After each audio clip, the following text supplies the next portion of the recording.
Good afternoon, everyone. I hope you're all wide awake after lunch. Should be a fascinating 30 minutes or so now, hopefully, with one of the most interesting characters in European football.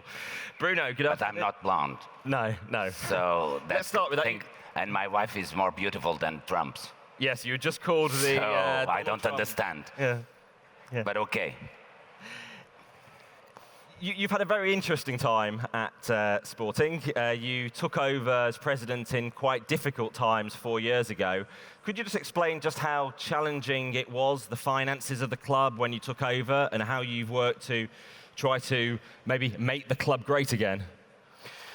Look, that is very interesting because I think that this collides with our subjects about the future and the threat. When we arrived to the club, we were in the time that the Sporting used more funds.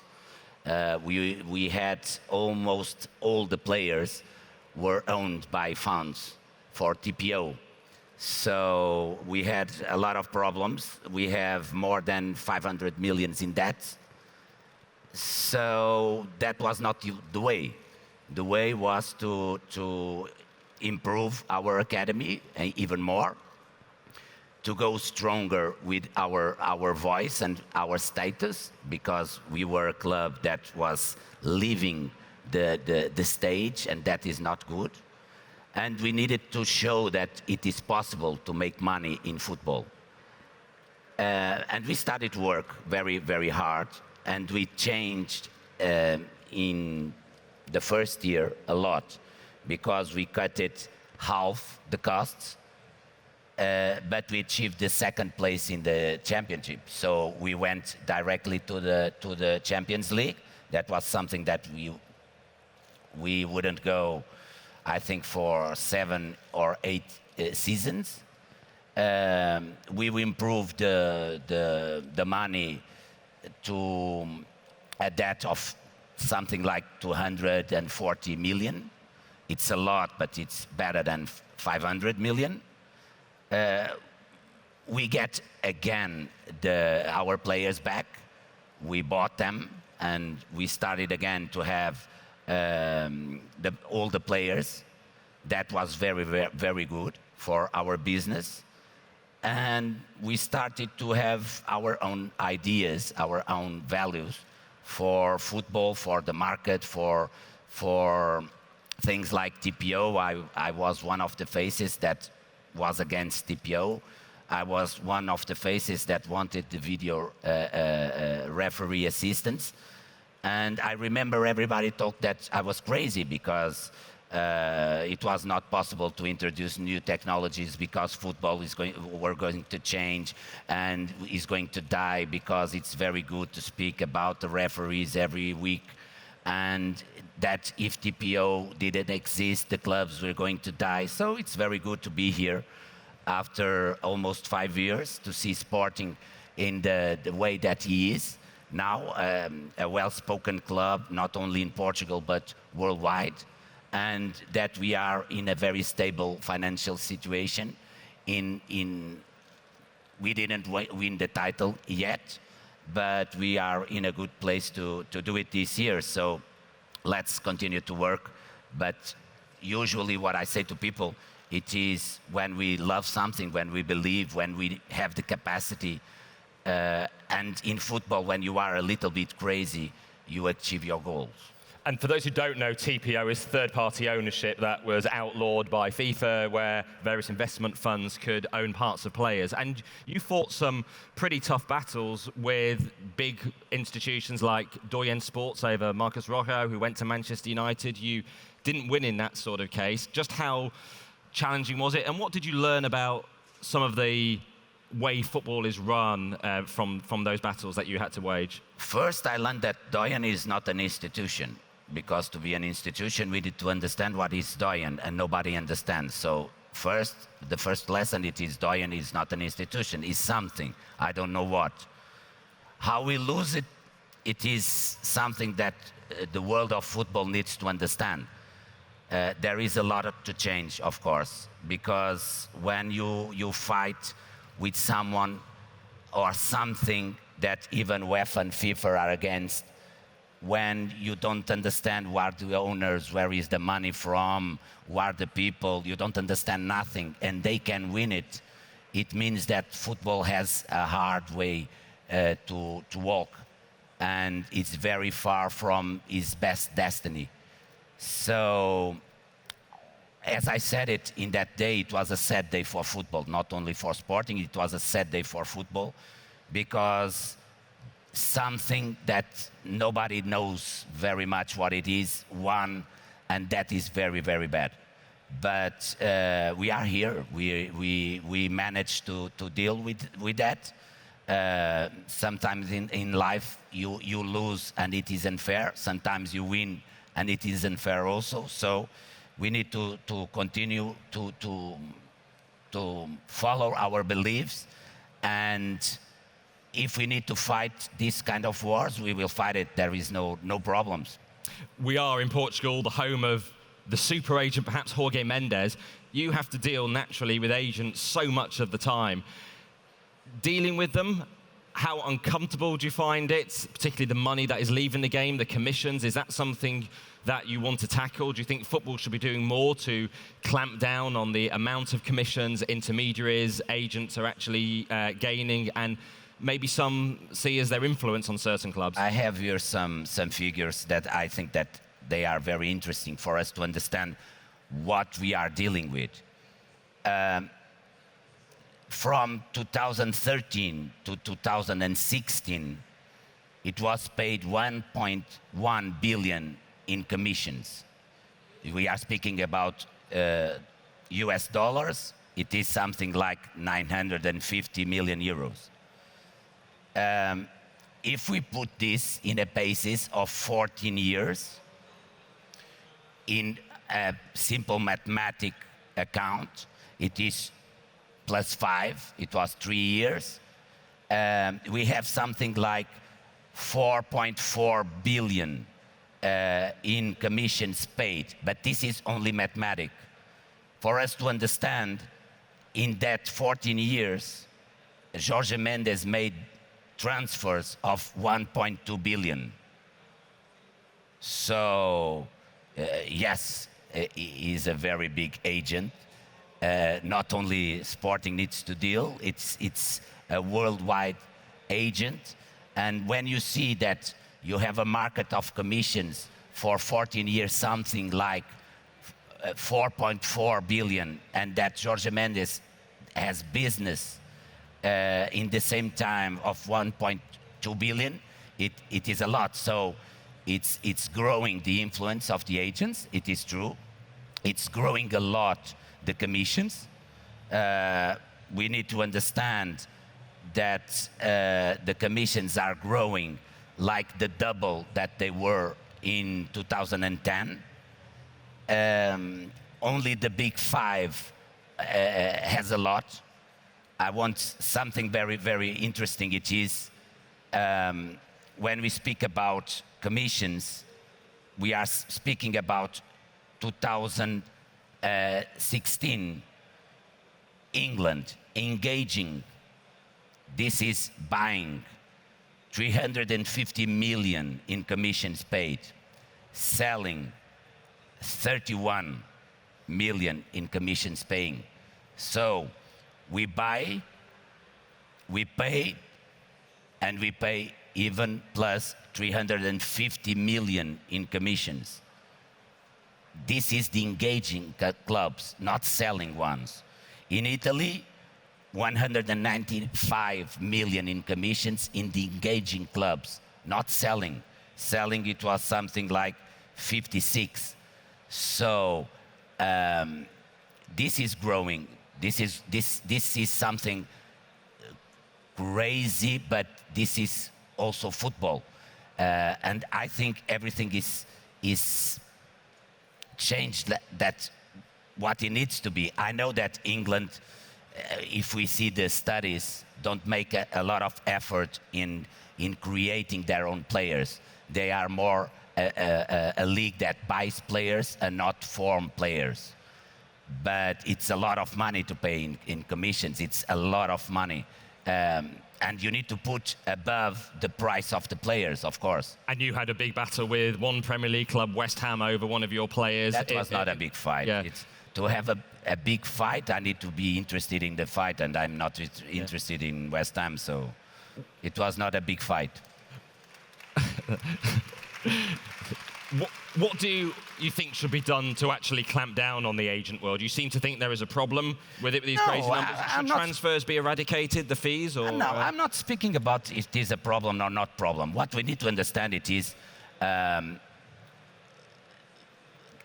every time the agents have more power because the players, and we speak a lot with my friend Bobby Barnes from Fifth Pro, the players are becoming very much afraid to do something without their agents to intervene.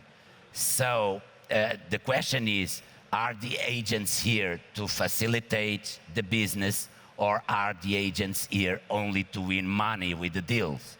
Because sometimes I find agents that are in the market to help the business to appear. Sometimes I see the agents, I have things like, okay, the deal is almost done. And what FIFA says it is, first the clubs need to find an agreement, then the club, the buying club, can speak with the player. That is the rule. Nobody do it, but we do it. But I think we are one of the clubs, the only club in the world that do it, but let's see. What happened it is you go to the player's agent and he said, I will not win nothing with the transfer, so my player is not going. It's not going. Why? Because I don't win nothing. So, and if you win something, if I win, I will speak to my player, maybe he can come. We need to create rules. I don't say that they need to go like TPO. What I say it is we need to have rules, very concrete rules regarding a lot of things. TPO change for ownership. We're speaking about that, and I'm saying who is doing something about that. Okay, they changed. They are not using the investment funds in buying players, but they are using the investment funds to buy clubs. So who is going to put their hand in this? It's the federations? I don't believe. It's the leagues? I don't believe. It needs to be the governments. We are speaking about a market, that direct market is something like 33 billion. It's a lot of money. It is the same of the industry of Hollywood.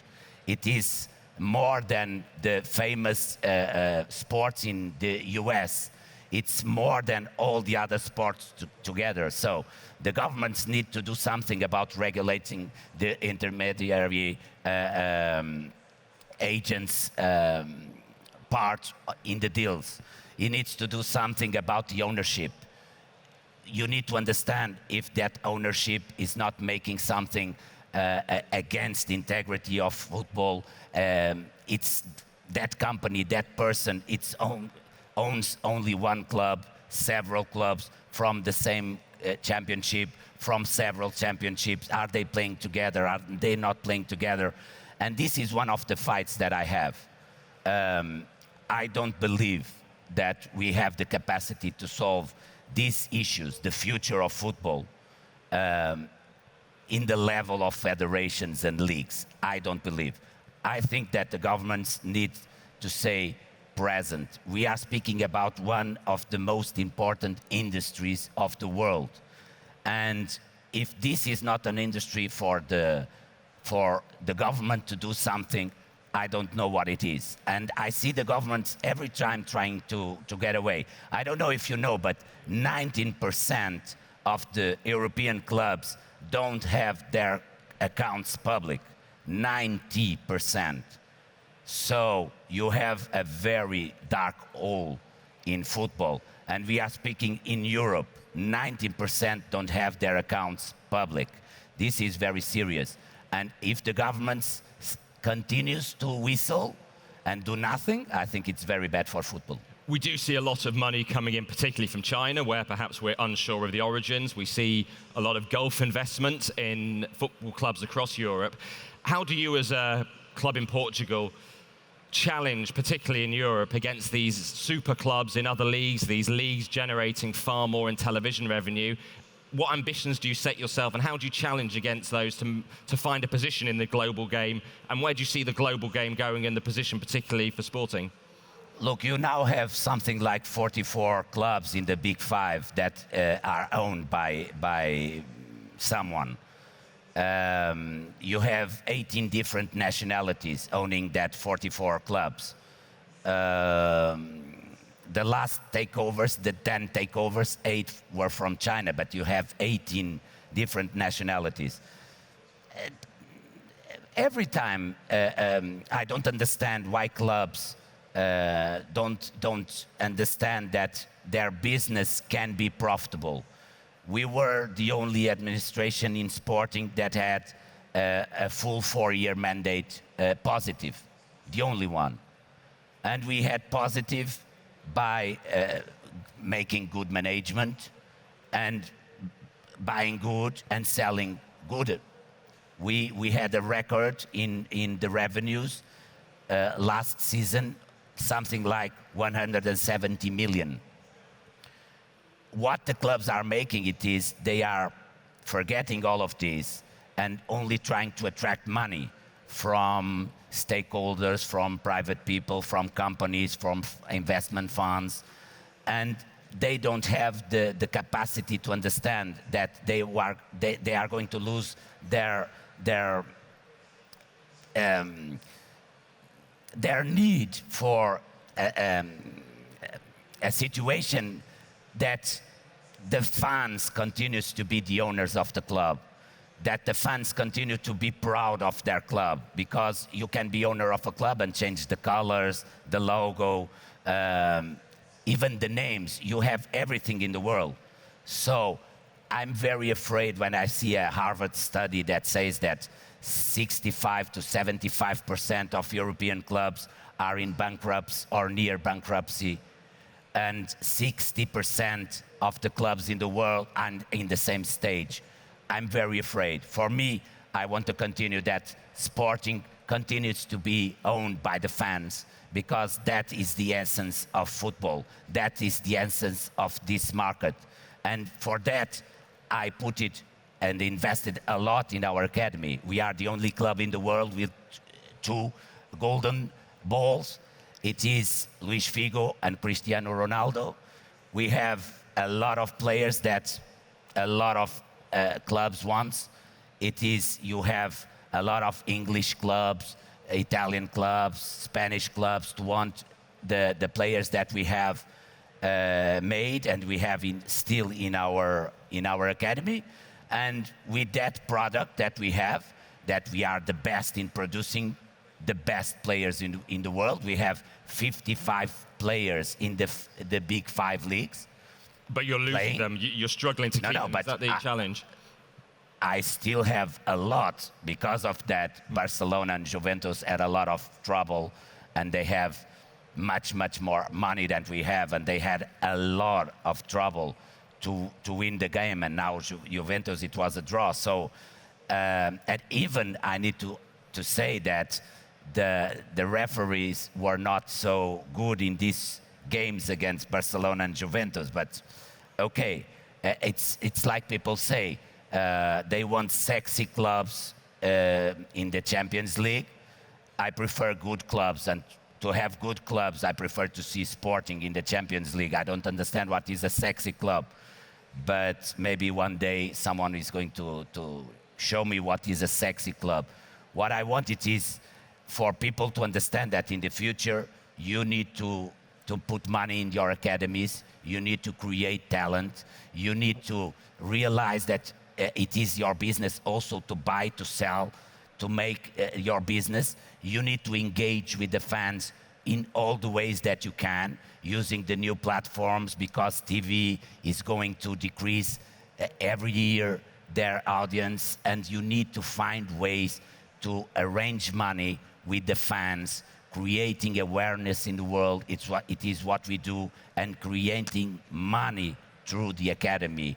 It is creating players that every team in the world wants to play it. And it's our success in these 5 years. It is what we are doing, and we are doing very successful. And that is very good. And in the future, clubs that don't understand this will be in bankruptcy or owned, and maybe they can get the name, they can still have the name, because one day they are going to change everything. And I love Sporting Club of Portugal. I don't love any kind of other sporting that owner can come and change. That is not football for me. That is not the business for me. The television situation you referenced there, and we are sort of running out of time, but we've heard here in earlier sessions, and this is a technology summit as well, but television audiences traditionally are going down, where you rely on for television income so often at football clubs. Is that a threat, or is it an opportunity, things like Netflix and streaming platforms, to actually bring in a new audience? And how do you engage an audience of the future when they're switching off traditional television action and not necessarily watching a full 90-minute match? Every new opportunity becomes, before it is a threat. So we need to look at life and see the threat as new opportunities. Of course, that almost all the clubs receive a lot of money from the TV rights, so it's a very important revenue for the clubs.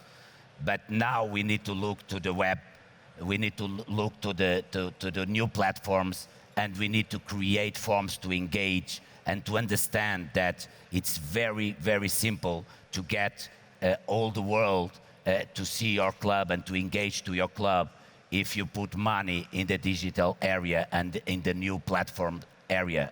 And Sporting, it's also trying to improve what it is, their awareness in these fields, because in the future we need to be able to secure the connection through the fans for other means than not only the TV, because it is true.